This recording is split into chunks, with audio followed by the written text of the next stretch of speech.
可恨那青色彩虹，我不熟悉，否则的话，我白小纯的排名又岂能是这区490多名？我必定能让星辰再次高高升起，超越青色彩虹，穿过蓝色彩虹，最终踏入至高无上的紫色试炼。等下一次，白某必定可以做到。白小纯声音斩钉截铁，更有一股彪悍之意在他的身上爆发出来。这一幕让张大胖与神算子心神再次震动，呆在那里面面相觑，迟疑了一下后，连忙劝慰：“小纯，不要气馁。我听说青色彩虹后的蓝色彩虹，一旦闯过，就可以在那里留下一尊自身的雕像。之后欲闯过蓝色彩虹之人，都要打败前者的雕像才可。你下次一定可以，还能留下属于你的雕像，让后人挑战。”“是啊，少祖，星空道集宗这么大，你进入前500，已经是让所有人都轰动了。我相信你下一次必定更轰动。”二人劝说之下，白小纯神色才缓和了一下，头也低了下来，只是那遗憾与不甘还是存在。张大胖与神算子都觉得怪怪的，在一旁又劝说了几句后，眼看白小纯似情绪不高，二人相互看了看，迟疑后抱拳离去。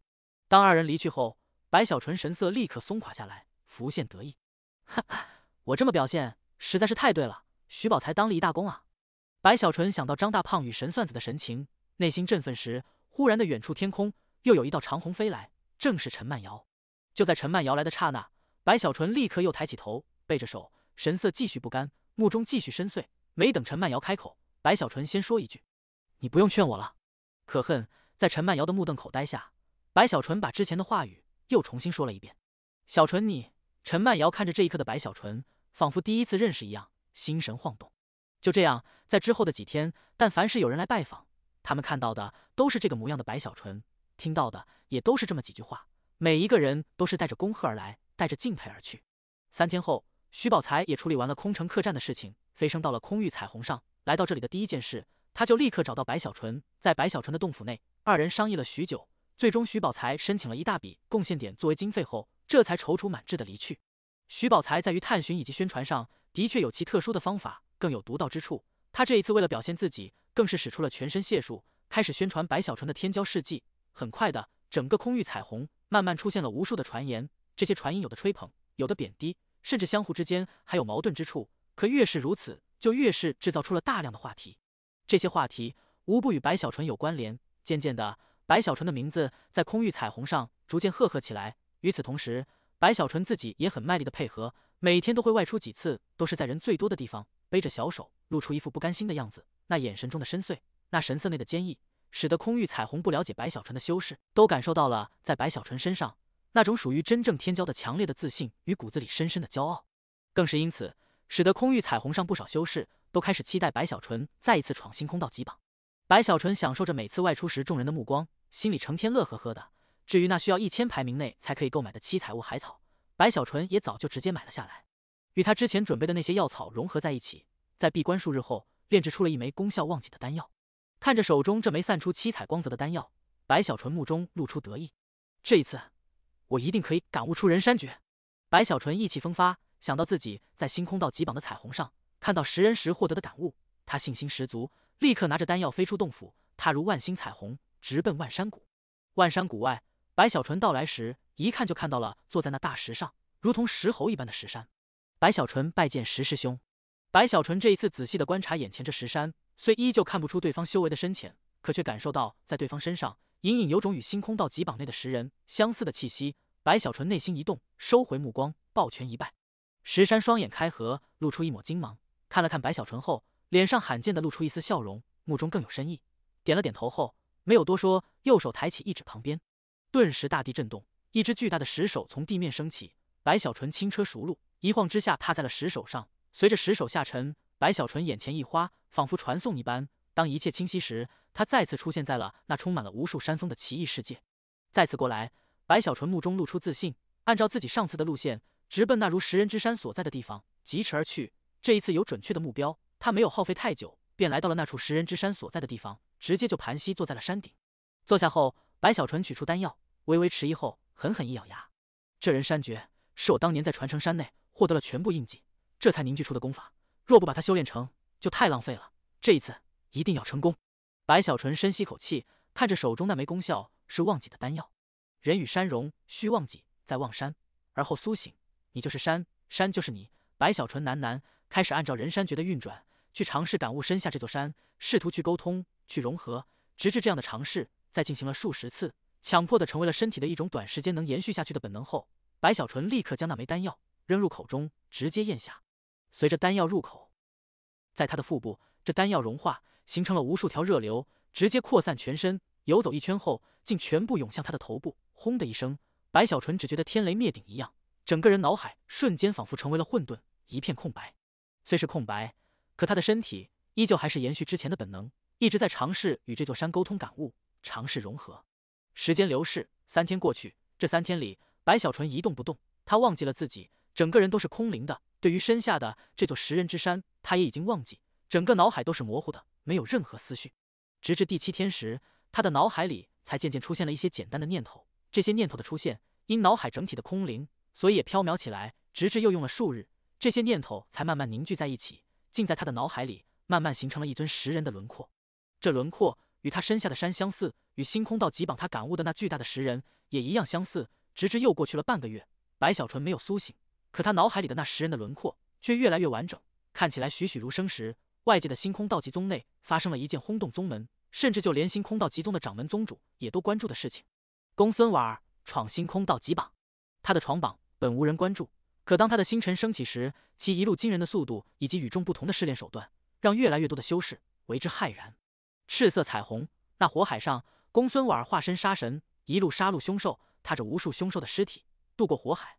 这一幕让同在赤色彩虹试炼的那些弟子全部头皮发麻。火海上如出现了一条尸桥，而橙色彩虹的食人之战，旁人都在躲避，可公孙婉儿竟如履平地。还有黄色彩虹的打铁之剑上，他依旧如此轻松走过后，在那绿色彩虹的闪电中，他竟一吸之下，将不少闪电吸入口中，踏着闪电一路走去。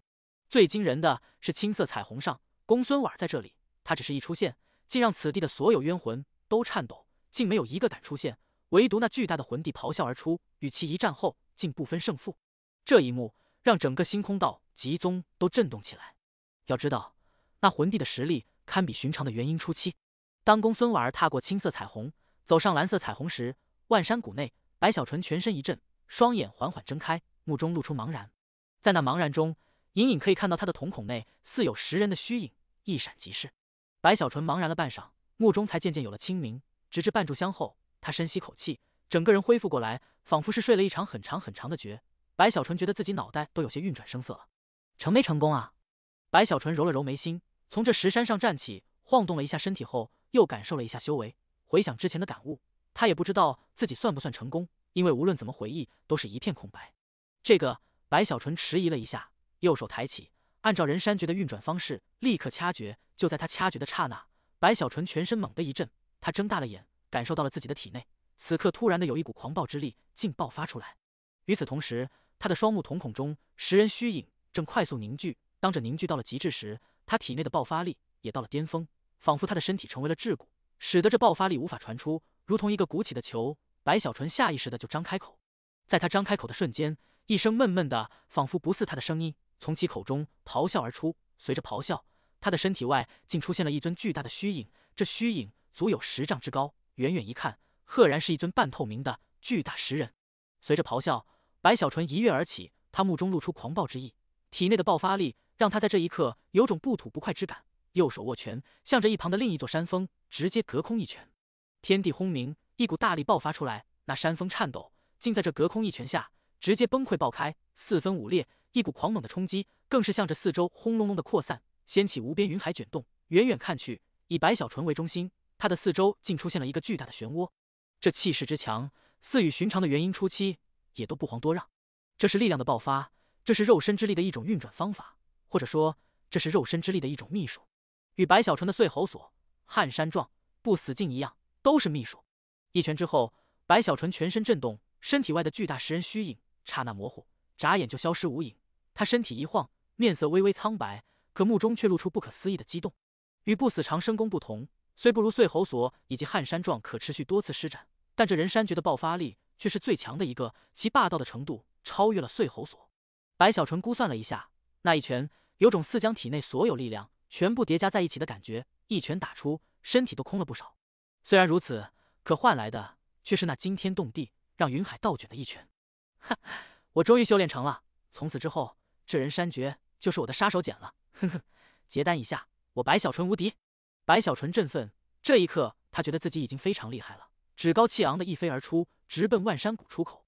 很快就走出了万山谷。当他出现在谷外时，他立刻看向在那大石上的修士石山，想要去分享一下。他之前虽看不出对方的修为，可能感受着石山身上有食人的气息，隐隐的似也修行了人山诀。可当白小纯看向石山时，看到的却是石山正抬着头，目不转睛地望着同在万星彩虹上的星空道极榜的方向。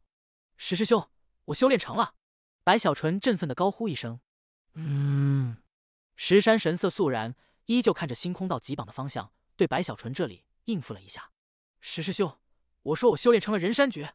白小纯诧异，又说了一句：“哦，恭喜。”石山依旧没有收回目光，神色甚至更为严肃起来。白小纯有些郁闷，那种自己明明修炼成了杀手锏，可却无人分享喜悦的感觉，让他不由得也看向星空道极榜，想去看看到底那里出了什么事情，居然让一向平静的石山竟神色如此凝重。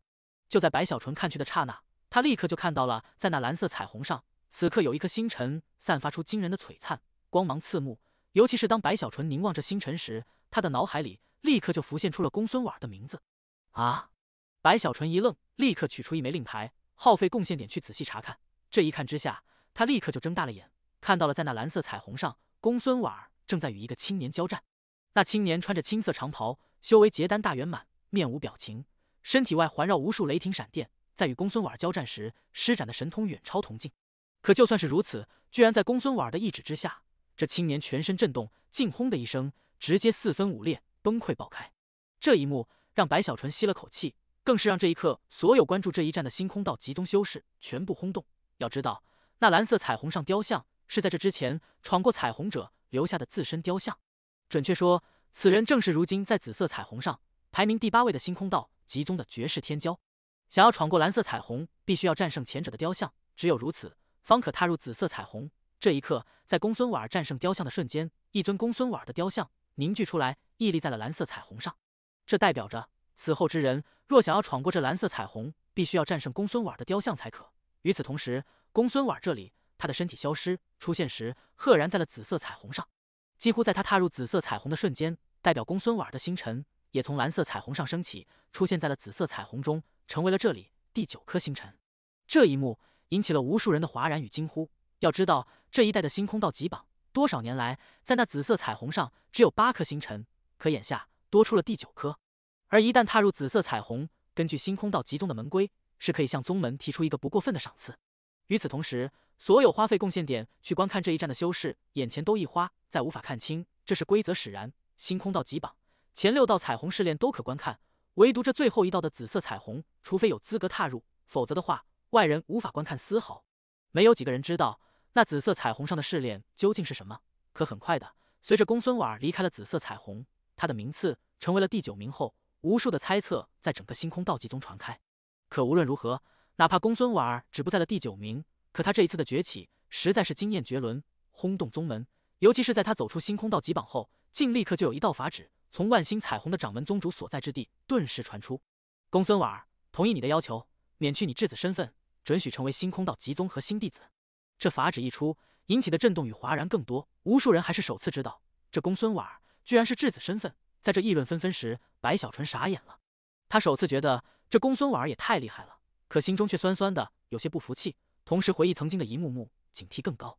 有什么了不起的？白小纯嘀咕了一句，离开了万山谷，一路走去，所过之处再没有人注意他这里，所谈论的都是公孙婉。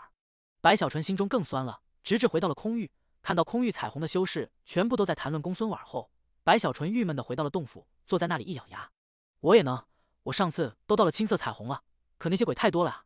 要想个办法，最好是让这些鬼一出现就立刻被收聚在一起，不能动弹，这样我就可以轻松的走过了。白小纯皱着眉头，冥思苦想。数日后，白小纯猛地抬头，目中露出一些血丝，可神色却有振奋。不就是一些小鬼吗？你家白爷爷稍微动动脑筋，就可以让你们灰飞烟灭。白小纯在这数日里冥思苦想，他先是想着用辟邪符，可一想到那青色彩虹内的冤魂无边无际，就觉得仅仅是辟邪符的话还是不够稳妥。况且他记得自己上一次在青色彩虹内，明明身上已经贴了不少辟邪符，可那些冤魂还是扑了上来。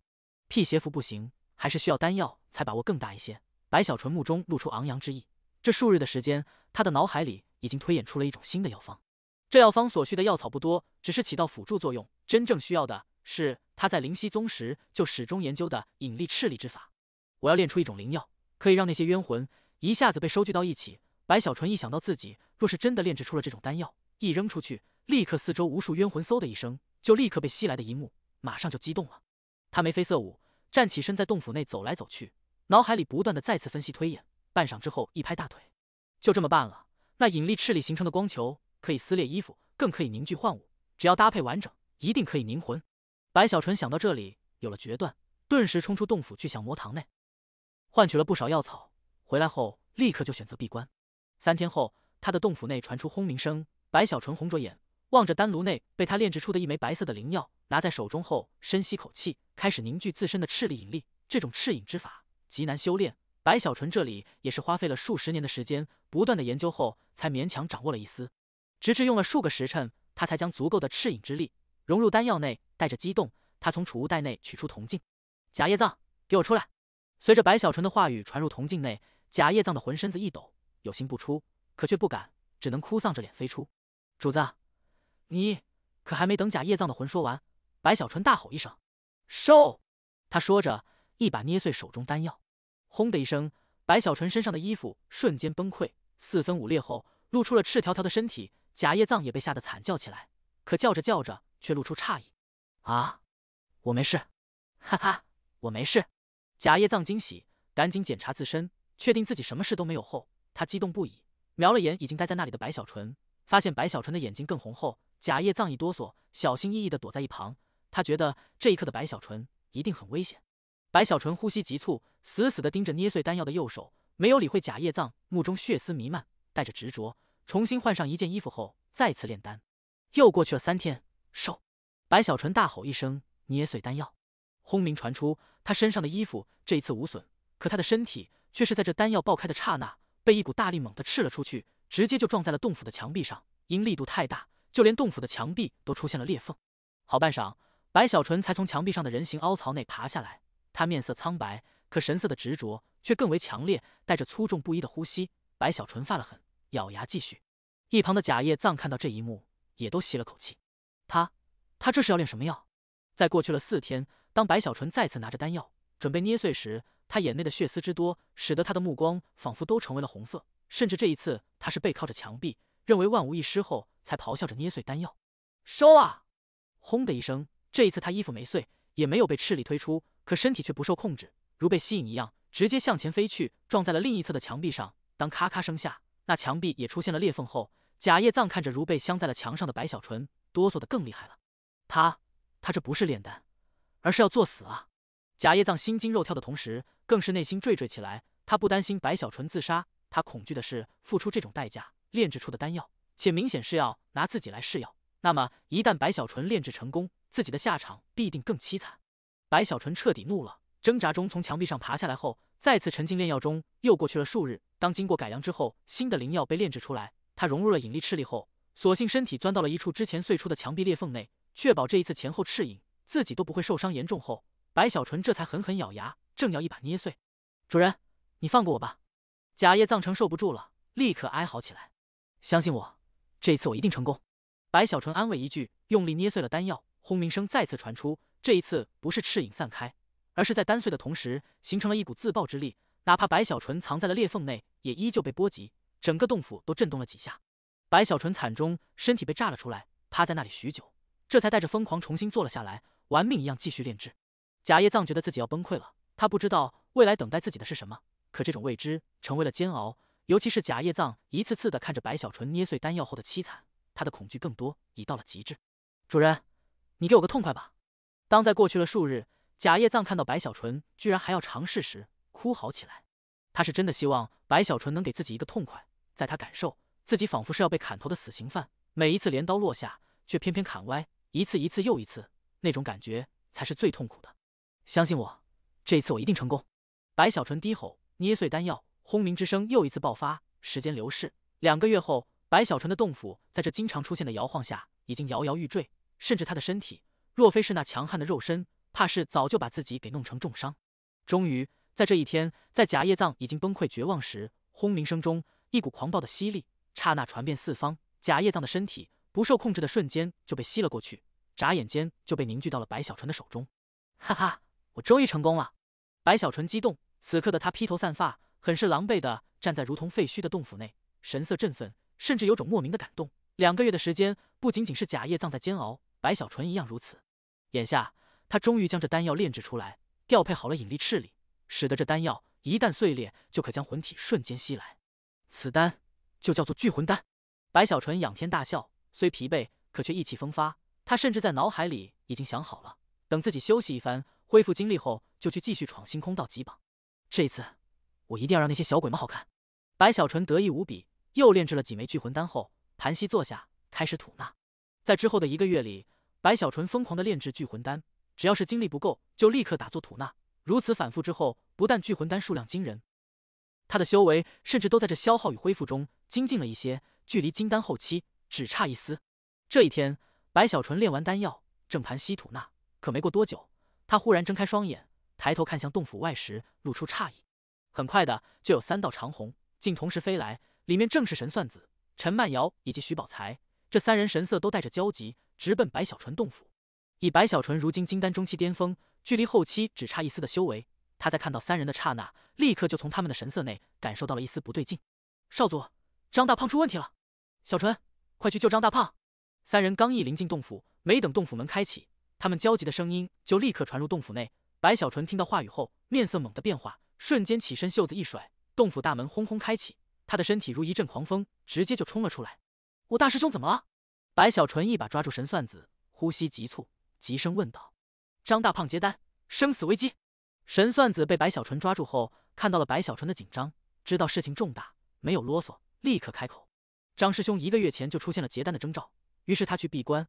我与神算子在其洞府外护法，之前一切正常。按照神算子的判断，至少需要数月时间，张大胖才会完成结丹。可不知为何，居然从3天前开始，张大胖的气息锐减，如今已是气若游丝了。”徐宝才快速说道，神色焦急：“我也去看了，可张大胖的洞府关闭，我们进不去，担心惊扰，所以不敢强行轰开。”陈曼瑶在一旁也急声开口：“与白小纯众人接触时间长了后，他已将自己融入到了群体内，张大胖的危机，他也关切。”白小纯呼吸急促，听到3人话语后，他没有任何迟疑，身体一晃化作一道长虹，掀起阵阵尖锐的破空声，直奔张大胖的洞府疾驰。神算子3人在后跟随，一行人速度极快，也就是1炷香的时间，张大胖的洞府已遥遥在目。白小纯内心紧张，张大胖是他的大师兄，2人的交情之深，从白小纯进入灵犀宗的第1天开始就已经建立起来。此刻他整个人脑海空白，呼啸间到了张大胖的洞府，看着他紧紧关闭的洞府大门，白小纯临时蓦然散开，以其金丹中期巅峰的修为，立刻就感受到了洞府内张大胖的气息已只剩下一丝，似乎生命之火随时可以熄灭。这种情况仿佛是张大胖在短短的时间内尝试了至少数十次的结丹失败，才会造成眼下这样生机的耗费。怎么会这样？白小纯心中颤抖，眼睛再一次的红了起来，他右手猛地抬起，一拳轰出，不死劲之力随之爆发，更有中寒无限接近上寒的寒气刹那扩散，笼罩洞府大门后，使得这大门震动，出现如蜘蛛网般的碎裂，4分5裂，可却没有发出轰鸣巨响。在这洞府大门碎裂的刹那，白小纯猛地踏入进去，一眼就看到了面如死灰，身体更是干瘦的如同骸骨般的张大胖。在张大胖的四周存在了一丝雾气，这雾气不浓，却笼罩在张大胖的身体外，时而收缩钻入张大胖体内，时而又扩散出来。在这一收一散中，张大胖的气息越发的锐减，而死气却更浓郁的在他的身上渗透出来，看其样子似随时可以陨落。大师兄，白小纯心如刀割，疾步走去，右手抬起一把按在张大胖的头顶，不惜代价将自身的生机灌入进去，维持张大胖此刻油尽灯枯的生命之火。可很快的，白小纯就感受到在张大胖的体内存在了一丝奇异的力量，此力排斥自己的生机融入，带着一股近乎信念般的执着，凝聚在张大胖丹田内，形成了一团如圆球般的迷雾。这一团迷雾时而清晰，似成为了一枚灰色的内丹，可时而又模糊扩散，化作雾气游走全身。至于张大胖身体外的雾气，也正是这股力量的显化形成。这是什么？白小纯一愣，在那团迷雾的排斥下，他融入的生机被驱散了大半，只能略微延缓张大胖的消耗。可按照他的估算，最多也就是1个时辰后，张大胖就会气绝身亡。与此同时，神算子与陈曼瑶2人也踏入洞府内，在看到张大胖的样子后，神算子倒吸口气，一脸无法置信。这怎么可能？张大胖明明闭关才1个月，可他现在的样子，仿佛是尝试结丹数10次。这雾气，张大胖是炼灵师，莫非他是在凝聚炼丹？陈曼瑶望着张大胖身体外的雾气，仔细的看了看后，失声惊呼：“炼丹！”白小纯猛地抬头盯着陈曼瑶，那目光带着凶悍。这不是针对陈曼瑶，而是这一刻的白小纯因张大胖出了意外，他已发狂。炼丹是上古时候的炼灵师所追求的一条炼灵之路，因太危险，如今已几乎没有人再去尝试。这需要以信念炼灵之人，凭着对其炼灵的无上坚信，从而类似无中生有形成的炼丹。炼丹若成，日后造化非凡，可一旦失败，必死无疑。陈曼瑶吸了口气，将自己所知道的关于炼丹的事情立刻说出。几乎在陈曼瑶说完的瞬间，白小纯身体猛地一震，他感受了张大胖体内的那团迷雾，感受到了里面近乎信念般的执着后，他的脸上露出后悔。炼丹，白小纯想起了当年在灵溪宗，在自己的洞府外，为了不打击张大胖，自己欺骗对方炼灵成功的事情。也正是从那一刻起，张大胖的炼灵之路似乎有所改变了。结合以往，白小纯此刻已然明悟，张大胖的炼灵之路与信念有极大的关系，而这种关系也与自己有不小的干系。你们来融入生机，我去找真人。白小纯眼看张大胖气若游丝，他整个人焦急无比，快速开口后，立刻冲出洞府，直奔降魔堂。神算子与陈曼瑶还有赶来的徐宝才连忙到了张大胖身边，送入生机，使得张大胖的生命之火延缓熄灭。白小纯眼睛通红，一路狂奔，他脑子里空白，只有一个念头，无论如何他都不能让张大胖死亡，绝不能。轰鸣破空之声在这空域彩虹上传遍四方，他速度之快，化作一道长虹，直奔降魔堂。降魔堂距离张大胖洞府不近，此刻白小纯又焦急，他的速度不由得展开到了极致，甚至施展了撼山状，尤其是左腿的不死金更是全面爆发。眼看距离降魔堂已不算很远，可就在这时，在白小纯的前方有5个一样在半空中飞行，欲从这里疾驰而过的修士被人拦住停顿。一番交谈后，这5人神色都带着不悦，可却忍住，纷纷倒退而去。拦住这5人的是3个穿着绿色长袍的修士，3人神色冷漠，此刻也注意到了急速来临的白小纯。其中1人先是被白小纯的速度惊动，看去时也认出了白小纯的身份，迟疑了一下，还是开口：“前方之人立刻退后，此地方圆千里，已被我家少主封锁修炼。我家少主司马飞如。”似觉得不说出司马飞如的名字无法形成威慑，这3个负责在此地阻拦来往之人的修士又加了一句：“司马飞如这个名字在空域彩虹上知道的人不少，因此人在星空道级榜上排名97位，进入了前100，故而名气颇大。如果换了其他时候，以白小纯的性格，若是心情好了，说不定也不会叫真的非要从这里过去。可眼下因张大胖的事情，白小纯心似火燎，没有丝毫的耐心。别说是司马飞如封锁这千里范围，就算是那排名更高的天骄封锁，他白小纯也不能绕路。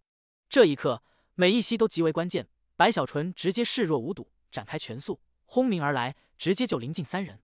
大胆！3人面色大变，刚一开口，还没等说完，白小纯不耐之下，猛地发出一声咆哮：“滚开！”他话语传出，如同天雷一般滚滚传开，轰鸣间更是直接就掀起了狂风，横扫八方，使得这3个绿袍修士直接震耳欲聋，脑海嗡鸣间被这股无形的冲击立刻轰在身上，纷纷倒退时，白小纯从他们身边呼啸而过，踏入这被司马飞如封锁的千里之地。在这千里内，白小纯一路呼啸，刚刚走出了一半时，突然的一股强悍的气息从下方一处深潭内蓦然传出：“谁敢扰我修行？”随着声音的出现，那深潭的水面上赫然出现了一张术法形成的巨大的面孔。这面孔可以看出是个青年，此刻神色内带着怒意，更是掀起了潭水，仿佛要冲天而起。此人正是星空道级榜内排名97的司马飞如。可就在司马飞如的声音传出的瞬间，一股结丹后期的修为之力也从那深潭内爆发出来。更是在这寒潭的四周，甚至在这天空上，此刻也都出现了数十道身影。这些人都是司马飞如的追随者，此刻出现后，一个个都露出冷笑。他们相信，这敢于打扰少主修行之人，必定会下场很惨。要知道，司马飞如圈地修炼已不是1次2次了，也不是没有人试图无视，可最终所有无视之人都吃了大亏，从此之后都对司马飞如退避三舍。天空上的白小纯，他的焦急在这一刻一样化作了怒意，目中寒芒一闪，右手掐诀，直接就向着下方的深潭一指：“闭嘴！”白小纯低吼时，寒门养念诀运转，顺着右手食指蓦然爆发，那无限接近上寒的寒气刹那间就轰鸣而出，直奔下方深潭。寒气如虹，在深潭内的司马飞如整个人要冲出的瞬间，这寒气直接就落在了深潭的水面上，没有丝毫的停顿，咔咔之声直接传遍天地。那深潭的潭水竟然眨眼间就化作了寒冰，速度之快，也就是一个呼吸，整个深潭直接就被冰封。一同冰封的还有那巨大的面孔，以及深潭内正要冲出的司马飞如。司马飞如面色大变，还没等他有什么挣扎，他的身体就猛地僵直，被那在他看去无比恐怖的寒气刹那就冰封了全身，成为了一尊冰雕。他的口张得很大，他的眼睛瞪得很圆，甚至神色上的无法置信也都极为清晰。寒潭四周，他的那些追随者一个个也都倒吸口气，全部目瞪口呆。这怎么可能啊？那是白小纯！天哪，他不是排名在490多位吗？竟然只是一指就封印了司马飞如！这些司马飞如的追随者此刻脑海嗡鸣时，眼看白小纯急速飞来，一个个吸气中赶紧避开，使得白小纯一路畅通无阻，直接飞过这千里区域。不多时，在白小纯的急势下，他终于来到了降魔堂，没有半点迟疑，直接踏入。在降魔堂外，白小纯虽有名气，可进位者不多，但于这降魔堂内，因冯有德的存在，足够白小纯横行，一路无人阻拦，他直接就到了降魔堂大殿。白小纯拜见真人。白小纯冲入大殿内，看到坐在那里的冯有德后，他立刻抱拳深深一拜，求真人救命。白小纯抬头后焦急开口，又怎么了？冯有德很是无奈，看了眼白小纯。白小纯立刻将张大胖的事情说出，再三恳请冯有德相助，甚至不惜一次次的弯腰。冯有德神色慢慢肃然，他从来没看到白小纯如现在这般的样子，也认真起来。听完之后，他沉思片刻，皱起眉头。念丹也罢，本座随你去看看。冯有德起身一步走出，白小纯感动，再次抱拳后，冯有德袖子一甩，直接带着白小纯挪移而去。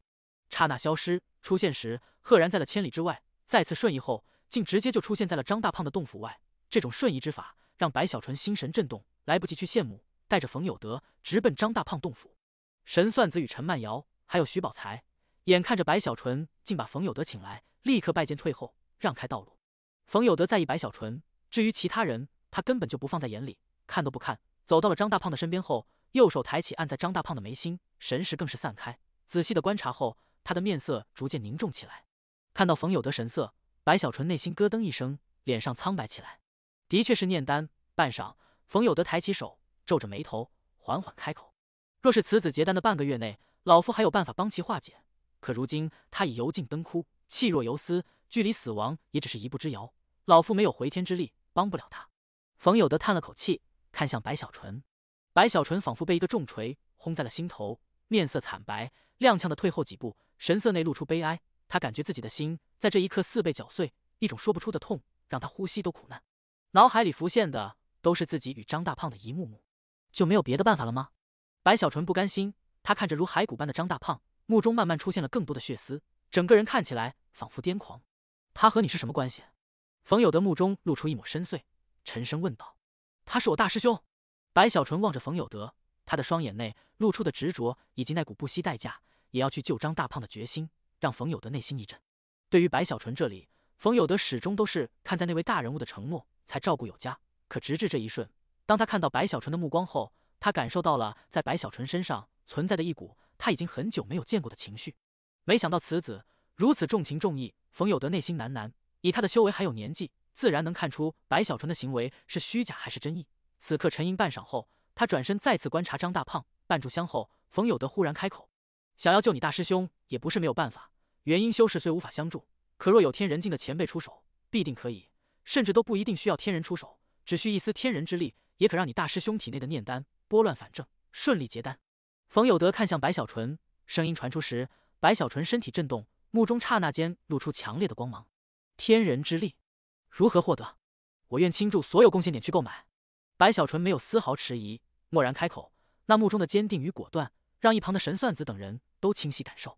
天人之力其实就是天人大能之辈，耗费时间炼化自身的气息，凝聚数丝，封印在特殊的符纸上形成，如同一次性的法宝之物，大都是给其弟子护身。这种物品需天人耗费数年才可炼制一样，价值之大，不是贡献点可以购买的。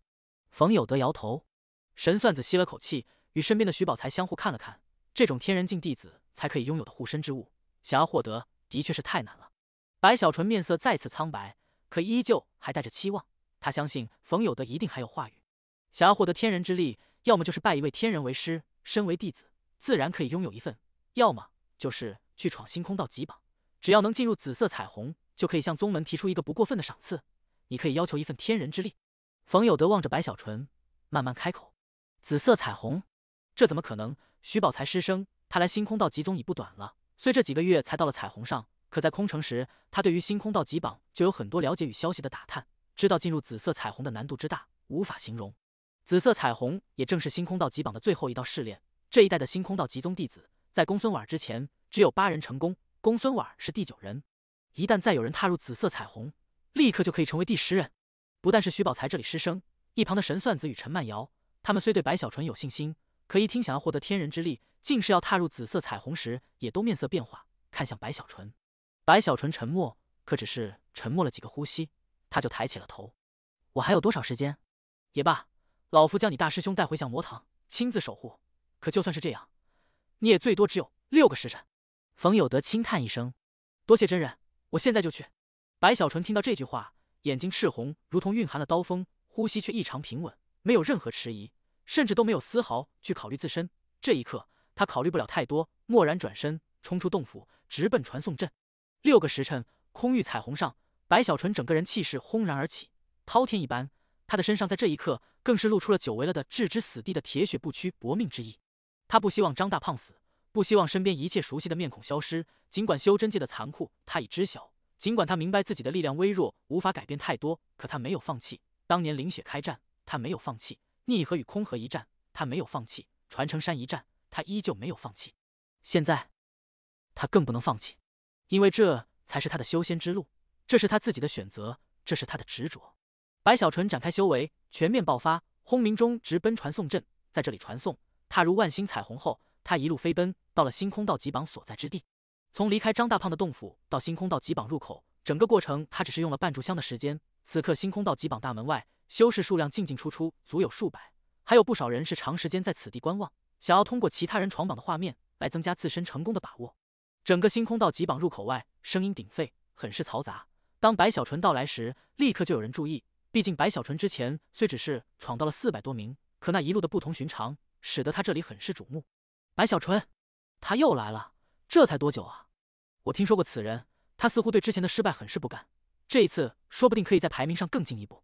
四周众人立刻传出议论之声，那一道道目光落在白小纯身上时，若是换了以往，白小纯必定会停顿下来，给众人充分仰慕自己的机会。可现在他没有丝毫的心情，面色阴沉，整个人身上散发出浓浓的煞气。一晃之下，就飞跃众人，直接出现在了星空道级榜大门外，没有丝毫迟疑，直接迈步踏入大门中。星空道级榜，每一次踏入都需从第一关开始重新再来，这是规则使然，无人可以改变。就算是如今白小纯的星辰高高的挂在青色彩虹上，他也依旧要从第一关开始。随着眼前一花，还没等视线清晰，只是热浪略微扑面时，白小纯就争分夺秒的一冲而出，速度之快，刹那就跃在半空，离开了悬崖，出现在了火海之上。此地净空，他的身体很快就落下。可就在他身体落在火海的瞬间，白小纯目中金芒一闪，竟踏着火海展开全速轰鸣而去，速度之快，竟与飞行都相差无几，一路掀起火海大浪，轰鸣四方。那踏在火海如履平地的气势，配合他此刻身上的煞气，顿时就让这火海内其他的试炼者全部吸气。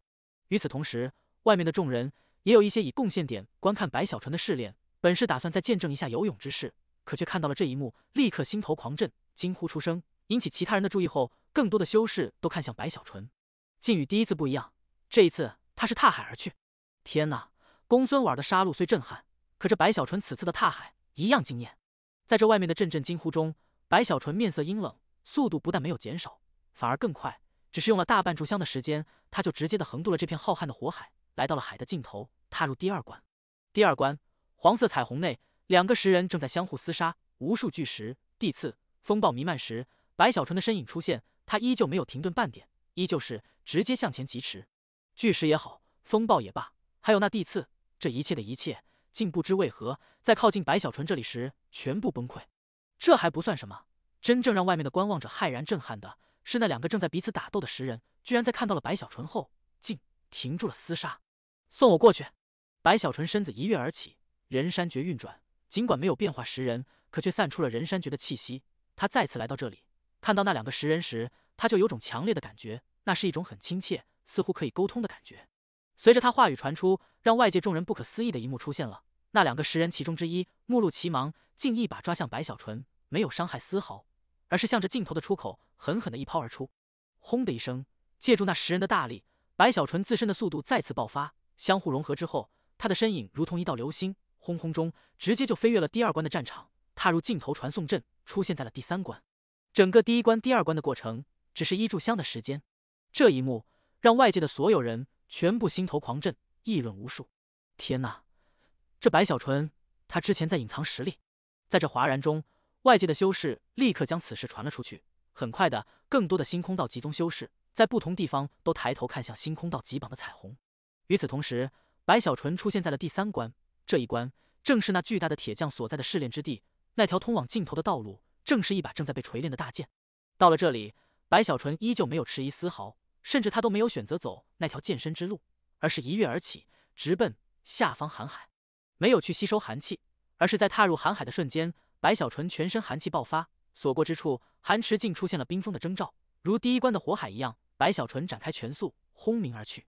可在这一关却出现了一个意外，那巨大的铁匠很快就有所察觉，低头时一眼就看到了寒池上的白小纯，他的脸上露出怒意，显然是想起了白小纯。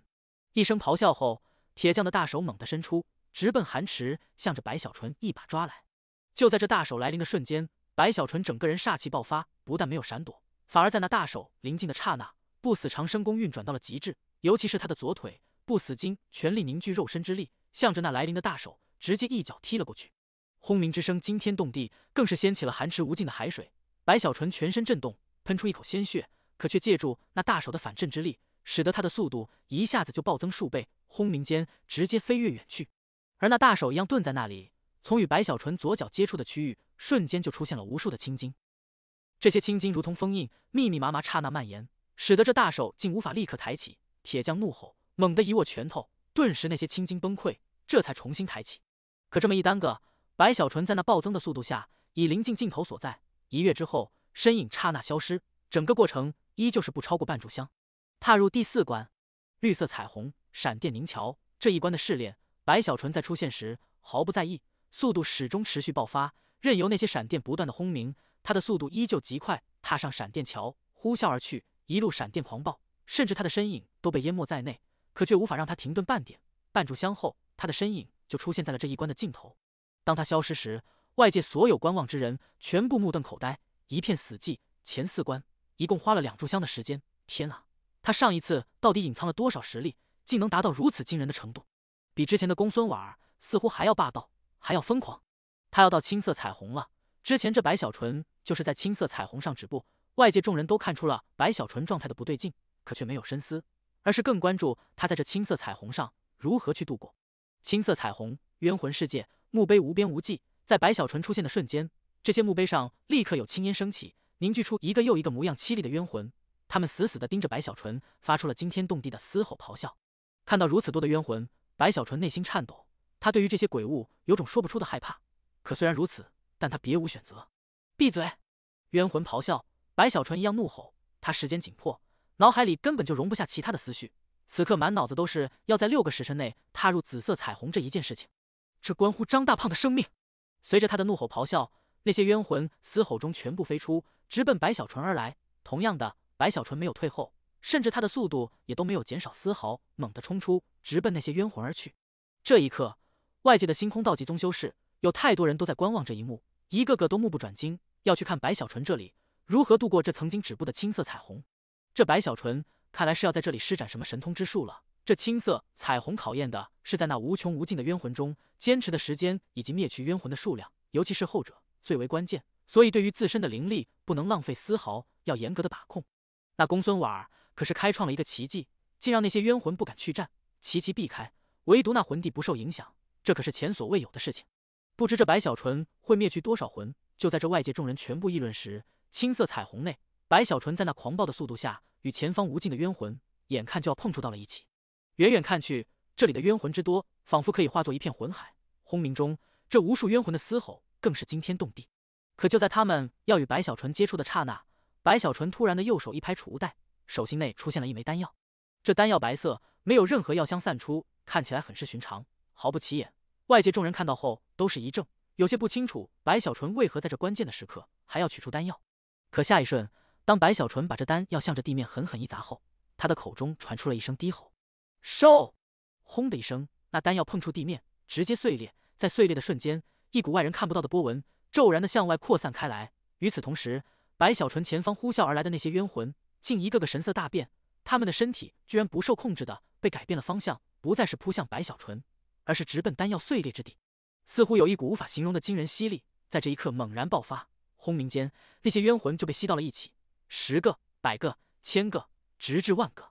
放眼看去，冤魂海似乎都倾斜了，白小纯的前方也都空了一大块区域，上万冤魂在这吸力中发出凄厉的惨叫。眨眼的功夫，丹药碎裂的地方竟出现了一个拳头大小的黑色光球，这光球内赫然凝聚了上万冤魂。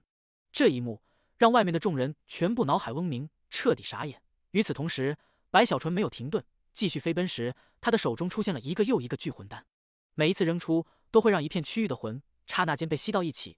整个青色彩虹上冤魂越来越少，只有那一个个黑色的光球漂浮，可以看到每一个光球内都有大量的冤魂凝聚在一起，彼此发出凄厉的嘶吼，可却没有任何用处。直至白小纯到了这青色彩虹的中段时，一声怒吼从远处传来，那巨大的魂帝直接幻化出来，咆哮中修为散开，向着白小纯这里直接冲来。滚出这里！其气势之强，在这一刻全面爆发，使得这里的天地昏暗之时，白小纯右手猛地一抛，竟一次性的扔出了数十枚聚魂丹。收！刹那间，这些丹药在那魂帝面前爆开，随着爆开，那咆哮的魂帝声音戛然而止，神色内露出无法置信与骇然。他的身体竟不受控制的化作了数十份，全部被那些丹药吸收封印。白小纯看都没看一眼，一晃冲出，所过之处，丹药一扔，冤魂立刻被吸收而来。一炷香后，这困住了太多修士的青色彩虹上，冤魂几乎空了。放眼看去，四周一片空旷，只有那一座座墓碑存在，看不到了任何冤魂。白小纯一晃之下，出现在了青色彩虹的尽头，直接踏入进去，消失无影。外界所有观望之人，这一刻全部身体颤抖，呼吸强烈。他们之前有太多的想象，可无论如何也都无法猜到，白小纯竟然是以如此方式度过了这一关。古往今来，从来没有人如白小纯这样。要知道，这里在其他人看去，考核的关键是灭杀冤魂的数量，可眼下此地的冤魂都空了。我本以为公孙婉儿已经是让我惊艳绝伦，可却没想到这白小纯竟超越了公孙婉儿。公孙婉儿是让那些冤魂不敢出手，与魂帝平手，可这白小纯他竟连那魂帝一起直接收了。很快的，在那死寂之后，白小纯闯关之事如之前的公孙婉儿一样，直接轰动了宗门。无数人得知了消息后，立刻看向星空道极榜。空域彩虹上，响魔堂大殿内，张大胖盘膝坐在那里，他已没有了意识，生命之火只剩下一丝，若非被冯有德以修为维持，早就熄灭了。大殿外，徐宝才与神算子还有陈曼瑶，他们此刻也都在看着星空道极榜，看着白小纯一路强悍而去，他们的呼吸都不平稳，也都心神震动。别人不了解白小纯，可他们了解，他们知道以白小纯的性格，原本是不会如此冒险的，这一切都是为了张大胖。在白小纯这里轰动宗门时，蓝色彩虹上，白小纯的身影首次出现。之前的5道彩虹，他用去的时间加在一起还不到1个时辰，可他却没有丝毫放松。哪怕如今已到了这最后一道关卡，只要渡过这里，就可踏入紫色彩虹。至于排名，他没有去考虑，可他明白，这一关也是最难的一关，因为在这一关，他的敌人是公孙婉儿，准确的说，是公孙婉儿的雕像。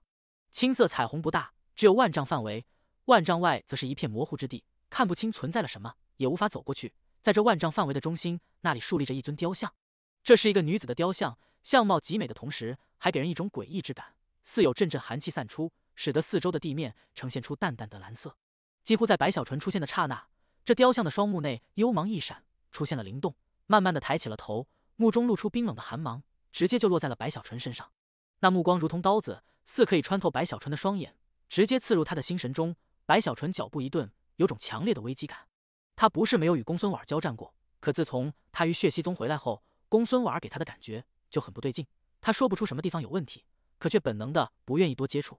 直至此刻，在这蓝色彩虹上，他终于还是与公孙婉儿出现了对立。哪怕这只是公孙婉儿的雕像，可白小纯明白，这雕像能展现的实力，就是公孙婉儿在这星空道极榜上实力的体现。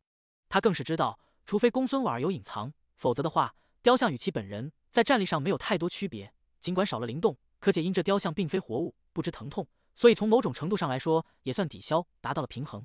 几乎在白小纯与公孙婉儿雕像目光对望的刹那，公孙婉儿的雕像目中金芒一闪，身体瞬间一晃，竟直接出现了虚影，仿佛化身一般，出现了4具身体，都在掐诀，齐齐向着白小纯一指。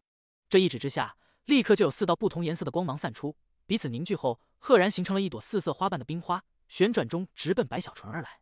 所过之处，地面冰寒一片，就连这4周的万丈区域都在这一刻陷入寒冰之中。咔咔声下，地面上的冰层更是蔓延开来。那4色花瓣，每一个上面都有一张面孔，都是公孙婉儿的面孔，似笑非笑，极为诡异。隐隐的，在临近时，白小纯似乎听到了耳边传来的咯咯笑声，这笑容让他立刻毛骨悚然。但此刻他来不及多想，体内寒门养念诀立刻运转，右手掐诀，向着前方猛地一按。这一按之下，白小纯寒门养念诀立刻运转，从他体内的金丹中立刻迸发出了浓郁的中寒之气。这寒气扭曲了虚无，蓦然散出，直奔来临的4色冰花而去。刹那碰触，轰鸣之声立刻传遍4方。冰花的花瓣有3片，直接成为了飞灰，可那最后一片却庞大了数倍，如同冰刃，直接撕开了白小纯的寒气，直奔他呼啸而来。速度之快，刹那临近，白小纯面色变化，他的中寒之力竟在碰触冰花后被吞噬了小半过去。此刻那冰刃刚刚靠近，散出的寒意就让白小纯全身血液都要冰冻。好在白小纯体内除了天道金丹外，还有不死金刚丹，此丹猛的震动激发了白小纯的肉身之力。在那冰刃临近的一瞬，白小纯低吼一声，右手握拳，向着来临的冰刃直接一拳轰出。巨响滔天，冰刃咔咔声下直接碎裂开来。四散时，白小纯喷出一口鲜血，右手颤抖，血肉模糊。可他知道自己不能后退，身体一晃，竟直奔公孙婉儿雕像而去。与此同时，寒气散开，笼罩四方。白小纯迈步间，刹那借助寒影，直接瞬移出现时，赫然在了面无表情的公孙婉儿的身边，左腿抬起，不死金凝聚肉身之力，轰的一声，狠狠的一脚抡过。可就在白小纯出手的瞬间，公孙婉儿看都不看一眼，只是左手抬起掐诀，向着眉心一指。这一指之下，顿时一股比之前还要惊人的寒气从他身上轰然爆发，向着四周疯狂的扩散。所过之处，似乎虚无都被冰封，咔咔声下，如同这天地都要成为冰块。更是在公孙婉儿雕像身后凝聚出了一只巨大的冰手，向着白小纯一把抓来，使得白小纯抡起的一脚，其肉身之力提前爆发。巨响惊天时，那冰手竟只是崩溃大半，没有完全碎开，依旧一把抓来。白小纯被反震，鲜血喷出，他目中露出凶残，竟不顾自身伤势，再次依靠寒影瞬移。可刚刚展开，白小纯面色一变，察觉到随着公孙婉儿的寒气散开，这天地间形成了一股封印之力，如被阻隔，连同他的冰寒之影也都在这一刻似被封印，无法瞬移。与此同时，那并未完全崩溃的冰手竟飞速的恢复，甚至不断的扩大，眨眼间竟化作了100丈大小，向着白小纯这里轰轰而来。至于公孙婉儿，从始至终，白小纯这里竟都无法靠近丝毫。此刻他站在那冰手后面，正冷冷的看着白小纯。眼看着冰手临近，甚至仅仅是呼吸的时间竟扩大到了1000丈，白小纯双眼收缩，他知道这么下去不是办法。这场斗法从开始他就落在了被动，若无法逆转，这一战必定失败。比寒气吗？我就和你比一比。白小纯焦急张大胖的安危，若是他无法战胜公孙婉儿的雕像，就无法踏入紫色彩虹。此刻整个人低吼一声，深吸口气，立刻他体内金丹的寒气被大量的抽出，直接涌现全身，凝聚在他的右手上，使得他的右手几乎成为了深蓝色，向着地面狠狠一按。寒山！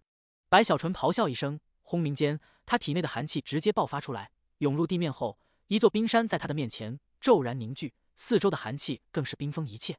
在那冰手来临的一瞬，那座冰山也到了数百丈的高度，直接就与冰手撞到了一起。爆！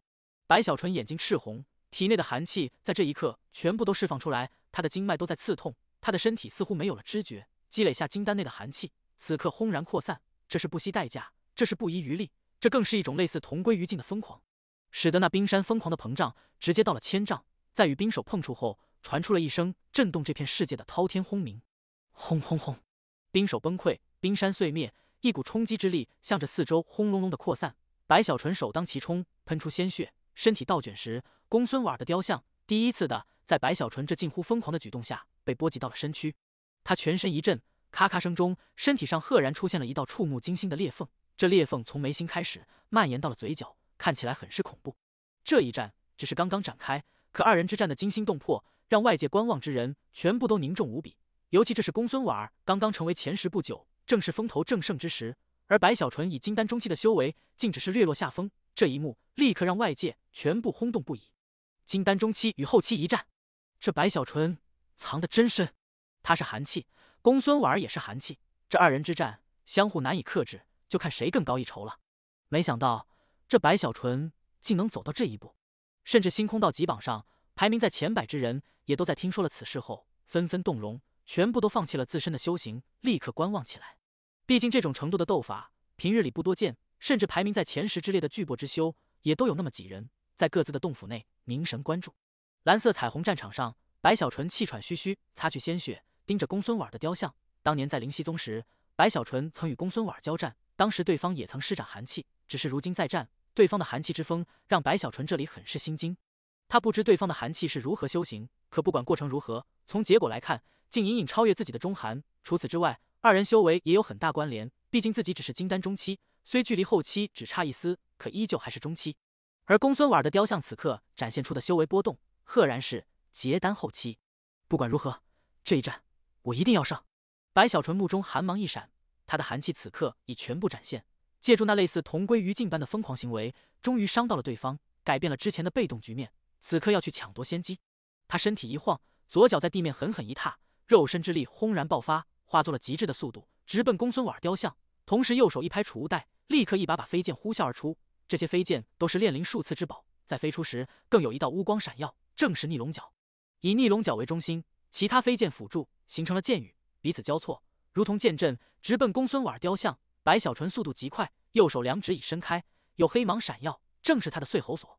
可就在那剑阵临近公孙婉雕像的刹那，这雕像双目内幽芒一闪，竟抬起右手抓住自己的后脖，狠狠一拽之下，竟从身后抽出了一把仿佛脊柱般的古剑。这古剑一出，仿佛有无数凄厉的魂在嘶吼，让这整个蓝色彩虹的区域都震动起来，更是让白小纯这里刹那间就升起了强烈的生死危机。外界众人更是惊呼哗然。与此同时，公孙婉雕像的右手拿着古剑，没有半点迟疑，向着来临的白小纯以及那大量的飞剑狠狠的一剑斩去。这一斩似要撕裂虚无，碎灭天地，一剑落下，仿佛这四周都成为了黑色，唯独此剑的古白之芒成为这世界唯一的色彩。那一把把飞剑刹那间崩溃碎裂，就连逆龙角也都只是坚持了一下，虽没崩溃，可却裂了一道缝隙，倒卷而去。雕像手持古剑，势如破竹，带着一股惊人之力，直奔白小纯。这就是你的杀手锏吗？白小纯双眼收缩，右手一拍储物袋，立刻一枚黑色的鳞片刹那飞出，阻挡在了古剑之前。与此同时，他没有半点迟疑，深吸口气后，双手猛地抬起，向着两边狠狠一按，目露奇异之芒，口中轻吐水泽。几乎在白小纯开口的瞬间，在这冰封的万丈范围内，刹那就有阵阵刺骨的湿气蓦然扩散。随着扩散，万丈范围直接模糊，远远一看，如这万丈范围化作了一片冰寒的水泽。更是在这水泽形成的瞬间，白小纯这里头发无风自动，一股惊人的气势竟从他的脚下轰轰爆发。随着气势的爆发，还有一丝带着残暴更有蛮荒的气息，居然也夹杂在内，随之升起。这一刻，所有外界看到这一幕的修士，他们的脑海里同时回荡一声沧桑的如从远古传来的兽吼，震撼他们的心神。吼！这吼声不仅仅是观看之人听到，甚至一些没有观看白小纯试炼的修士，因各自的原因，也都多少感受到了这一声兽吼，使得外界星空道极宗的弟子纷纷面色大变，更有不少人猛地吸了口气，神色骇然。这是什么？你们也听到了吗？那是什么时候在咆哮？天啊，我们明明是在外面，可居然也能听到，这是什么神通？在这众人震撼时，星空道极宗的星域彩虹上，一处赤色的山峰上，有一个女子正盘膝打坐。这女子有着一头火焰般的长发，容颜秀美，全身上下似有无形之火，给人的感觉仿佛是靠近一些就会被焚烧的形神俱灭。她原本只是在打坐，没有去注意星空道极榜，可在那一声兽吼回荡所有观看星空道极榜之人心神的刹那，她似乎也有所察觉，面色微变，抬起琴手看向星空道极榜后，神色动容。原本以为在猎魂试炼前，紫色彩虹上只会多一个公孙婉，可现在看去，似乎还会多一位。这女子正是星空道极榜排名第3位的陈月山。并非只有她动容，这一刻，在极域彩虹上，一处深潭内有一个赤着上身的青年，这青年神色阴冷，双唇很薄，给人一种冷酷无情之感。此刻正在那深潭中与一群如冤魂般的存在相互厮杀，那些冤魂一个个身影扭曲，嘶吼而来，可在这青年的面前，竟没有丝毫的抵抗力，被他一路灭绝。可在那兽吼传出的瞬间，这青年脚步一顿，猛地抬头，目中露出一抹幽芒。不管紫色彩虹上多出了几位，在那猎魂试炼里，谁和我抢，我就杀谁。此人一样是星空道级榜的绝世巨擘，甚至比陈月山还要高出一头，排名第2位。他的名字叫做左道。这一声兽吼能在外界引起震动，更不用说此刻于这蓝色彩虹内的公孙婉的雕像，他感受更为强烈，目中露出强烈的光芒，可却没有后退，而是速度更快，催发古剑直奔白小纯而去，掀起破空呼啸，如要撕裂虚无。白小纯身上煞气惊人，整个人头发飞起，双手向着天空狠狠一挥，国舵！轰鸣之声滔天而起，震耳欲聋时，万丈大地化作水泽，一根无法形容其大小的利刺，如山峰一样从地面上轰轰而起，直接撑天，占据万丈的同时，似要占据这整个世界。更是在那利刺下，首次的出现了黑色的鳞皮。放眼看去，甚至还能看到其他区域也有一根根利刺拔地而起，仿佛这万丈范围也仅仅只是一个窗户而已。透过这个窗户，只能看到那惊人巨兽的小部分身躯，依旧是无法窥的全貌。刹那间，这利刺就与来临的公孙婉的雕像直接就碰到了一起，无法形容这一幕的震撼。外界众人在看到那利刺的刹那，每个人都吸了口气。排名越高，则震撼越大，尤其是陈月山与左道更是如此。他二人在不同的地方，此刻都目中瞳孔猛地收缩。在这外界众人骇然时，蓝色彩虹内滔天之声持续爆发，超越天雷的轰鸣巨响，如同是大陆与大陆相互撞击，掀起了足以灭绝一切的风暴。在这风暴下，公孙婉儿雕像手中的古剑寸寸碎裂，最终轰的一声直接爆开。而他的身体也在这一瞬无比的暗淡中出现了大量的裂缝，仿佛要四分五裂，疾驰后退。可他虽退，但那古剑一斩之威非同小可。此剑虽碎，可剑气依旧在。这剑气呼啸而去，竟穿透了那根如山般的庞大骨刺，直奔白小纯。水泽国度，这还是第一次被人穿透。随着剑气的呼啸，白小纯无法闪躲，轰的一声，被那剑气直接击在了身前。白小纯喷出鲜血，全身剧痛，无论是骨头还是血肉，在这一刻都仿佛要粉碎，身体如断了线的风筝，被远远的抛了出去。势均力敌，两败俱伤。这一幕让外面所有看到之人，一个个都在心神内掀起大浪。一方面震撼白小纯的术法，另一方面则是对于这结丹巅峰的一战，他们升起了无限的狂热。可以想象，哪怕这一战后白小纯输了，可在众人眼中，他将比之前更加瞩目。这二人都已经是达到了可以无限接近元婴老怪的程度。公孙婉是结丹后期，可这白小纯他还是结丹中期啊。我打听过了，这白小纯来自空域中游的逆河宗，公孙婉一样来自哪里？天啊，这逆河宗竟如此惊人，送来的质子都是如此逆天之修。就在众人议论不断时，蓝色彩虹内身体弥漫了大量裂缝的公孙婉的雕像，此刻猛地抬头，他的目中露出寒芒，右手抬起，竟直接一掌按在了自己的眉心上。砰的一声，雕像的眉心直接碎裂。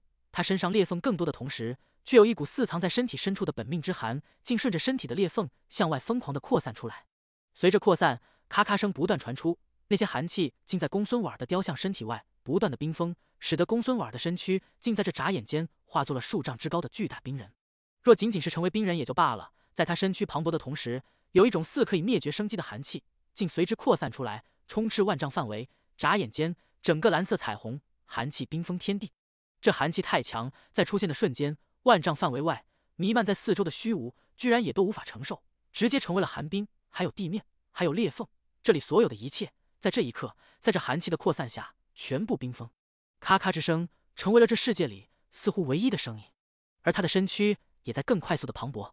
灭绝之寒，外界众人再次震撼时，就连元婴修士也都关注了这一战。看到了这寒气后，有元婴修士立刻认出这寒气的来历，惊呼出声。更多的元婴修士也都很快就看出了端倪，纷纷神色变化后，就连星空道极宗的掌门也都在其闭关之地睁开了眼，看向战场。他们都如此，更不用说其他人了。此刻万众瞩目中，蓝色彩虹上，白小纯面色一样大变，他明显的感受到了这四周的寒气带着一股灭绝生机之力，只要被冰封，立刻就会形神俱灭。该死，这公孙婉儿他的寒气怎会如此？危急关头，白小纯眼看四周虚无冰封，寒气向着自己这里飞速蔓延，眼看就要碰到自己的身体，他猛地抬头，口中吐出三个字：人山诀。在这三个字说出的刹那，他的目中瞳孔内出现了食人之山的虚影，更是在这虚影出现的瞬间，他的身体外食人之山赫然出现。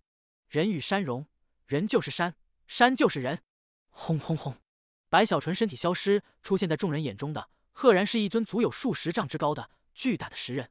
这石人刚一出现，立刻就散发出一股让结丹修士骇然、让元婴修士吃惊的狂暴气势。这气势一出，直接就与那来临的寒气无形的碰撞，掀起了超越天雷的轰鸣巨响。人山诀！外界修士内立刻有人认出，惊呼失声，引来无数人的轰动，更是让元婴修士也都完全动容。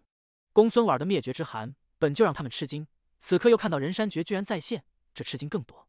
竟有人再次修炼成了人山诀，这白小纯非同寻常。就连星空道极宗的掌门，此时神色也都肃然起来。万山谷外，坐在大石上的石山，此刻目中露出奇异之芒，嘴角带着笑容，更有一丝激动。远远一看，冰山巨人在左，石人在右，中间则是他们的寒气与气势的碰撞，使得整个蓝色彩虹都摇晃起来。杀！白小纯化作山人，低吼一声，直奔公孙婉化作的冰人而去，气势崛起，毁天灭地。杀字一出，如有尸山血海的画面，不由自主地出现在了所有观看这一战的修士心中。与此同时，蓝色彩虹内，白小纯速度之快，以那石人之身，借助人山诀后形成的惊天气势，一跃之下，直接发动了撼山撞。石人之力本就让白小纯这里的肉身强悍了太多太多，此刻又施展撼山撞，使得这肉身之力再次暴增，达到了一种不可思议的程度，速度更是近乎短距离瞬移。刹那间，竟穿梭了寒气，掀起一连串的音爆，粉碎虚无，粉碎寒冰，直接就出现在了公孙婉的雕像面前。这速度太快，石人之力又太强，之前公孙婉的雕像又受伤极重，再加上身为雕像，在灵动上不如真人，此刻根本就无法反应过来，想要后退时已晚，只能抬起双手掐诀，要去阻挡。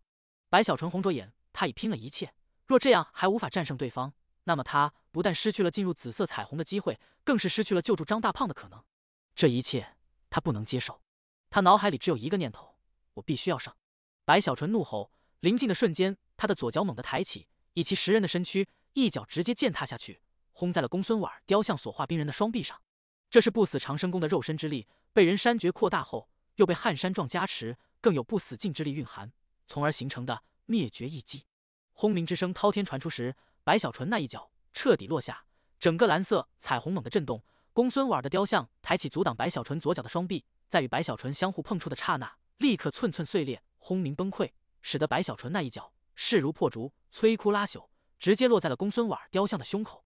公孙婉雕像胸口猛地坍塌凹陷下去，全身碎裂弥漫，直接爆开，可竟还没有死亡，而是急速后退。毕竟这一刻的他身体外有冰层防护，白小纯碎裂的只是冰层，虽他的雕像本体也被重创，可还是具备惊人的速度。可就在公孙婉的雕像本体退后的瞬间，白小纯这里呼啸而去，借助此刻10人仅剩下的一丝时间，撼山撞再次爆发，左脚用力踏地，使得速度又一次飞跃，操控石身，抬起巨大的右手，拇指与食指闪耀黑芒，刹那临近公孙婉，狠狠一捏，正是碎喉锁。随着巨响轰鸣，公孙婉的雕像在那碎喉锁的一击下，终还是无法继续抵抗，完全崩溃。这一切风驰电掣，干净利落，没有丝毫拖沓。灭冰人，碎雕像。随着崩溃，在不远处，一道传送之光骤然落下，只要踏入这传送光内，就可离开这里，进入紫色彩虹。与此同时，白小纯的人山诀到了时间，实身消失，本体显露。他面色苍白，身体从半空落下，在地面勉强站稳，可却控制不住，连续喷出3口血，整个人透出虚弱，可目中却有执着之芒，让外界所有看到之人都心神震惶。他胜了！结丹中7战结丹后期，竟取胜！天啊，他战胜了公孙婉的雕像，这岂不是说他有资格踏入紫色彩虹，成为我星空道极宗这一代第10个将星辰与紫色彩虹升起的巨擘？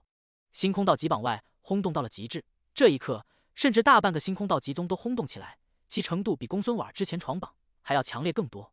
无数哗然，无数惊呼，在这星空道极宗内此起彼伏，尤其是空域彩虹上更是如此。毕竟白小纯来此空域彩虹，此地众人的欢呼与狂热已鼎沸冲天。与此同时，空域彩虹上，宋却在他的洞府外，此刻握住了拳头，他的神色内带着复杂，这复杂之意在他的心底如同苦海。他不愿也不想承认自己不如白小纯，可一次又一次的事情让他整个人都快要崩溃了。至于徐宝才、神算子以及陈曼瑶3人，此刻同样早就被震撼得如天雷轰顶。他们知道白小纯不一般，可无论如何也无法提前预料白小纯居然厉害到了如此程度。除了他们外，在这空域彩虹上还有一个女子，正是公孙婉。他坐在自己洞府外的一块大石上，抬着头看着星空道极榜，亲眼目睹了自身雕像与白小纯这一战的全部过程，神色有些古怪。直至看到自身的雕像崩溃，他竟笑了起来。还是哥哥厉害啊！公孙婉一拍手，目中有幽芒闪耀。除了空域彩虹，在其他3道彩虹上，陈月山、左道这2位排名前3的巨擘天骄，一样被白小纯与公孙婉雕像这一战所震。其中陈月山目中露出金芒，而那左道却冷哼一声，虽没有说话，可神色内的冷傲很是明显。至于元婴修士，也都关注了这一战，此刻一个个在看向白小纯时都有动容。可以说这一战让白小纯在星空道极宗真正的做到了无人不知。可就在众人哗然议论于星空道极宗内此起彼伏时，突然的有人传出惊呼：不对，你们看那白小纯，他似乎在修炼寒气。那些寒气随着惊呼，更多的人看出了端倪，纷纷失声。白小纯的确是在修炼，这不是他主动，而是公孙婉雕像崩溃的瞬间，这散在蓝色彩虹内的寒气仿佛失去了源头，竟直奔白小纯而来。刹那间，这些寒气就轰鸣临近，不管白小纯愿意不愿意，全部顺着他全身寒芒孔直接钻入，冲入体内，融入经脉后游走，最终直奔他体内的天道金丹而去。这里的寒气太浓，眨眼的功夫，这些寒气呼啸涌来，形成了一个巨大的漩涡。白小纯在这漩涡的中心，如同新的源头，寒气不断的涌入，直接填入他的金丹内，很快的就达到了3成，随后4成、5成、6成，四周的寒气越来越少，疯狂的涌入。白小纯全身颤抖，在这寒气的涌入下，他明显的感受到自己的修为正在疯狂的攀升。他之前就是结丹中期的巅峰，此刻在这攀升下，竟向着结丹后期发起了冲锋。呼吸间，他体内金丹的寒气总量已达到了6成半，还在继续。他的金丹是由9层灵海组成，而现在这9层灵海内6成半的区域全部成为了冰寒的世界。就在这时，白小纯全身一震，仰天发出一声长啸，他的金丹寒气总量直接达到了7成。寒门养念诀凝聚寒气在金丹内，当总量达到3成时，就是金丹初期的巅峰；达到6成时，就是金丹中期的巅峰。在这之前，白小纯金丹内寒气就是占据金丹全部范围的6成左右，可眼下随着达到了7成，他的脑海轰的一声，他的修为直接爆发开来，一股风暴从他体内扩散，横扫四方。这是金丹后期，可这一切还没有结束，四周的寒气依旧还在疯狂的涌入。很快的，在白小纯这长啸下，金丹寒气突破了7成，达到了8成，直至将这蓝色彩虹内最后一丝寒气也吸入体内后，他金丹寒气总量达到了8成半的程度，而他的修为也再次攀升，尽管还不是大圆满，可也距离不远。只要之后寒气总量达到10成，他就是金丹大圆满。随着修为的提高，白小纯的气势滔天，使得蓝色彩虹震动的同时，代表他的那颗星辰也散发出璀璨刺目的光芒。而外界在这一刻彻彻底底的轰动了，这白小纯，他竟战后突破结丹后期，他成为了结丹后期，中期就可战后期，如今他成为了后期，岂不是可以与大圆满一战？这种造化，因他也修行寒功，所以他吸收了公孙婉儿雕像的寒气，这才突破。种种哗然与惊呼，比方才还要强烈太多太多。白小纯这一次在闯星空道极榜，可以说是创造了一个又一个奇迹。最快的时间通过中期战后期，战后竟突破，这一切的一切，让外面的所有人全都脑海轰鸣。要知道，紫色彩虹上的9人，其中8位都是大圆满，后期只有公孙婉儿，可现在又多了一个，一个前一刻还是中期，此刻却已然后期。在外界众人议论不断时，白小纯身体一震，体内寒气凝固下来，稳定在了结丹后期。他没有时间去感受自己的修为，正要直奔传送之光。就在这时，在他的不远处，突然的虚无扭曲，似有无数光点凭空出现，相互凝聚在一起后，形成了一尊雕像。那雕像正是白小纯。白小纯脚步一顿，看着雕像，此雕像与他的样子一模一样，甚至气息都极为相似，只是面无表情，冷漠地站在那里，一动不动。白小纯深吸口气，他明白，从此之后，所有要踏上紫色彩虹之人，阻挡他们的最后一道关卡，就是自己的这具雕像。除非有人能再次成功冲上紫色彩虹。收回目光，白小纯身体一晃，直奔传送光，身影刹那消失。外界众人的议论始终没有停止，如今天这样的事情，平日里太少见了，尤其是排名在10名之外的修士，更是无比的庆幸。因为白小纯是战后突破，所以这一关内，他的雕像对于后来人而言，挑战起来时面对的是结丹中期，而非如今的结丹后期。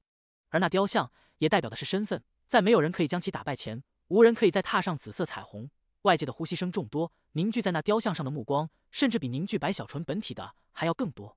就在这时，在白小纯踏入传送光内，身影消失的瞬间，他的星辰轰鸣而起，从蓝色彩虹飞跃，出现在了紫色彩虹上。整个紫色彩虹在这之前只有9颗星辰，如今出现了第10颗。这一幕让那些看向雕像的修士纷纷收回目光，重新看向紫色彩虹，哪怕什么都看不到，可依旧还是下意识地望了过去。因为未知，所以神秘；因为神秘，所以渴望。尤其是数月的时间，见证了2个人陆续踏入紫色彩虹后，对于紫色彩虹上到底有什么，已经成为了其他修士拼搏的动力之源。紫色彩虹，外人看不到的试炼之地内，当白小纯的身影出现时，他看到了一片与之前的所有试炼都不一样的世界。那是一条大河，而他的身体则是出现在了岸边。他的目中露出茫然，总觉得自己似乎忘记了什么，甚至对于四周的这一切有种说不出的感觉，似乎不太真实。我忘了什么？白小纯诧异，他索性坐在了岸边，开始思索。可他怎么也想不起来，他只记得自己的名字，可对于名字之外的所有记忆，仿佛都消失了。他的目中茫然更多，他似乎失忆了。原本按照他之前踏入传送光时的打算，他是想要在踏入紫色彩虹的第一时间就立刻退出星空道级榜，因为他的目的已经达成，他要去用自己获得的一次赏赐去换取天人之力，救张大胖。时间已经不多了，可现在这神秘的紫色彩虹上，他却想不起了所有。不对，有一件很重要的事情，我一定要想起来。白小纯喃喃低语，皱起眉头，仔细的回想时，突然的，远处的大河上有歌声传来。那歌声飘忽不定，甚至连歌词都听不清，只能感受歌声的沧桑内带着古老之意。随着传来，一艘孤舟缓缓驶来，孤舟上站着一个戴着斗笠的老者，粗糙的大手中拿着长长的竹竿。临近了岸边时，老者抬起头，露出满是皱纹的面孔，向着白小纯笑了笑：“你的心不静，我好想忘记了什么事情。”白小纯抬起头，目中更为茫然。他看着老者，看着那艘船。每个人都会忘记很多事情。上船来，听老夫的歌谣，或许你能想起道在何方。老者含笑凝望白小纯。白小纯沉默片刻，站起了身，走上了船。在他踏上船的瞬间，老者将手中的竹竿伸入河内，微微一推，孤舟远去。白小纯坐在孤舟上，渐渐的，耳边传来老者的歌声，那歌声依旧是飘忽不定，他如何认真的听，也都听不清晰。你唱的是什么？白小纯忍不住问道。一首歌谣。老者回道。有名字吗？白小纯还是听不清歌词，再次问道。没有，这是一首没有人能听到结局的歌谣。在你之前，一共有9个人来过，没有一个听完。第1个人听到了最久，可终究还是放弃了。老者笑着开口，继续唱起了歌谣。白小纯默默地坐在那里，继续听着，可脑海中却总是在想，自己到底忘记了什么。河水并不平静，时而有浪卷来，不知过去了多久，突然的有一股大浪，砰的一声拍在了孤舟上。白小纯身体随着孤舟摇晃，在这摇晃的刹那，他的脑海似也在摇晃。猛然间，在那摇晃里，有一个记忆的片段骤然浮现。那记忆的片段是一个房间里，他的父亲握住他的手，死死地抓住，说出的一句话：“小纯要活下去。”白小纯全身一震，这片段如同星星之火，在出现的瞬间直接蔓延开来，如同点燃了火海，使得白小纯脑海如被燃烧。他的记忆在这一瞬排山倒海地涌现出来。我要去救大师兄！白小纯身体一颤，猛地抬头，他想起了所有，此刻蓦然起身。可就在他起身的瞬间，孤舟消失，大河消失，整个世界都消失，成为了虚无。出现在他面前的只有那个老者。这老者转身看向白小纯时，目中有异彩之芒闪动。看清了吗？什么？我不参加试炼了，我要去救人！白小纯焦急。随着记忆的苏醒，他觉得这紫色彩虹太诡异了。老者沉默半晌后又问了一句：“看清了吗？”白小纯怒了，可只说了1个字。那老者就叹了口气：“罢了，我知道你的意思了。踏入紫色彩虹，你可以向宗门提出一个要求，只要不过分，都可以满足，比如取消质子身份。”老者摇头：“我要一份天人之力。”白小纯立刻开口：“你离开后，会有人给你送来。”老者一挥手，立刻这四周的虚无化作了漩涡，不断的转动下，带动白小纯的身体直奔漩涡的中心。那里正是此地的出口。白小纯眼看出口临近，正要踏入，可脚步一顿，回头看向身后远处虚无中的老者。那老者此刻背对着他，正一步步远去。你刚才问我看清了什么？白小纯忍不住问了一句。道。老者没有回头，淡淡开口。白小纯迷茫，眼看老者走远，眼看自己半个身子已踏入出口，在即将走出的刹那，他忽然大声喊出：“我不晓得道是什么，我只有一个愿望，我要长生。白小纯话语一出，远处的老者脚步停了下来，回头看了白小纯一眼，忽然笑了。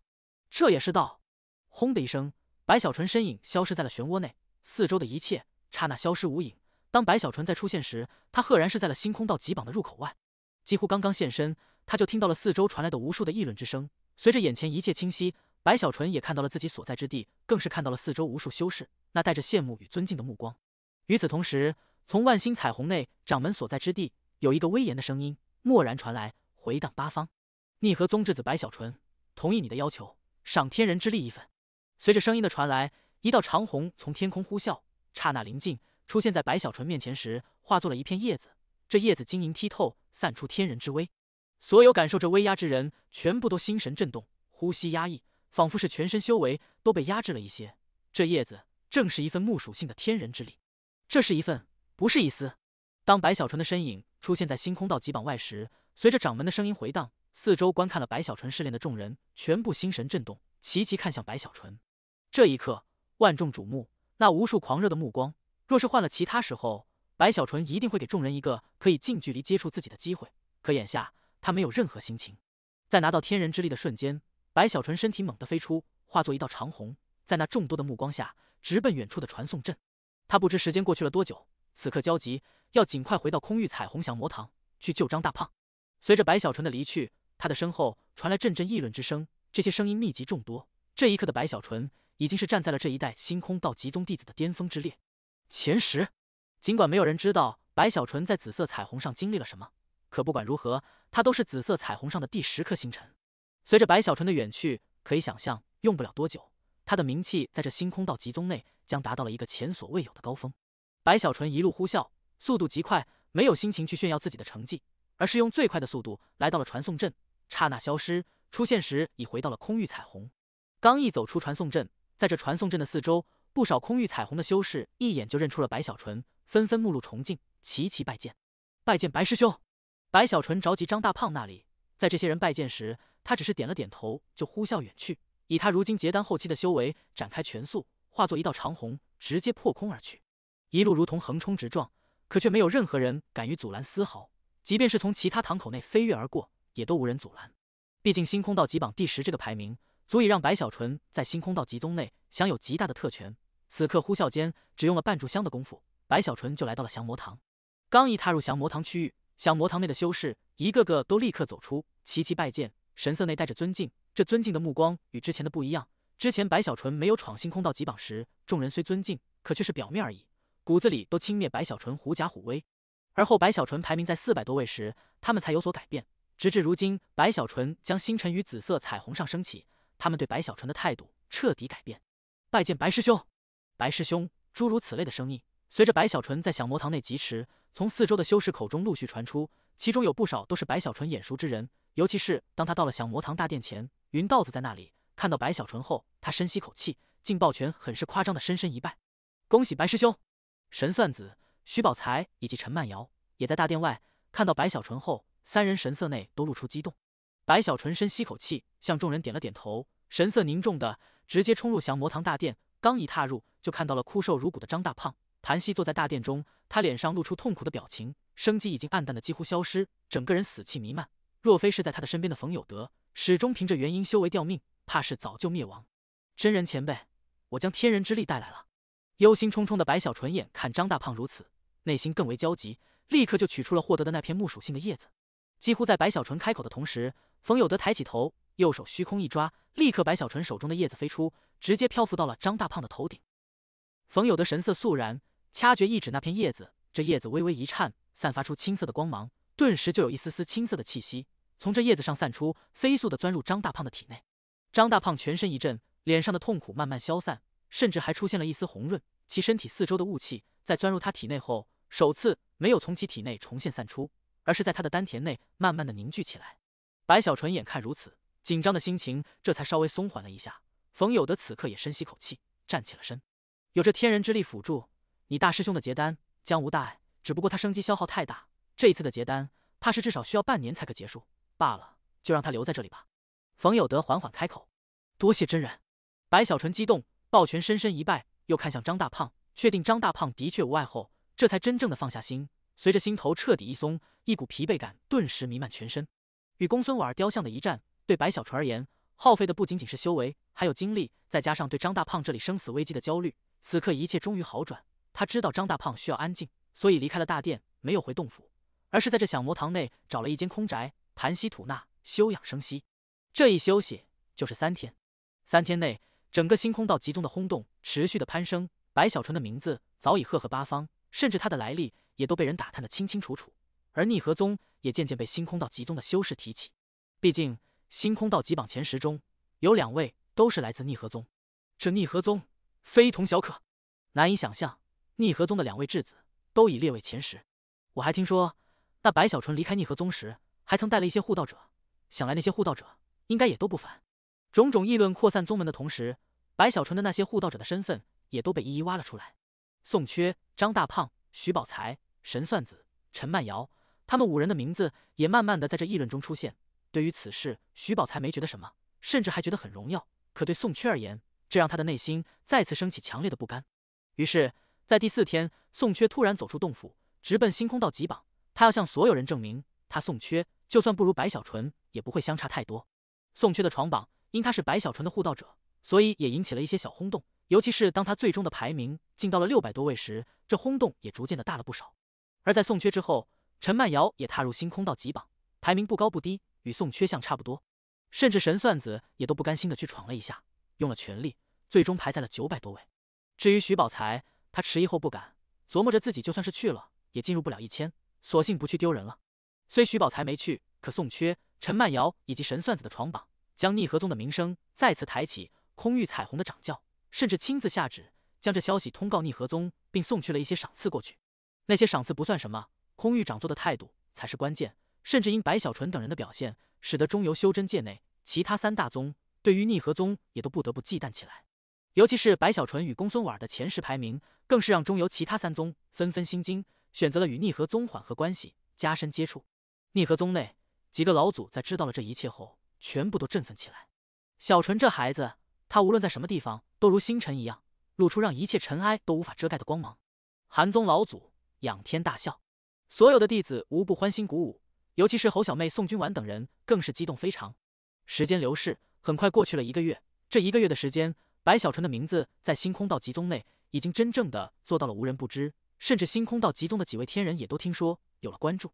至于张大胖，虽还是没有苏醒，可却稳定下来，身体也不再枯瘦，而是恢复了一些。在他的体内，那团雾气正慢慢融合，看其样子已没有生死危机，只需再有数月时间，便可凝聚念丹，踏入结丹境。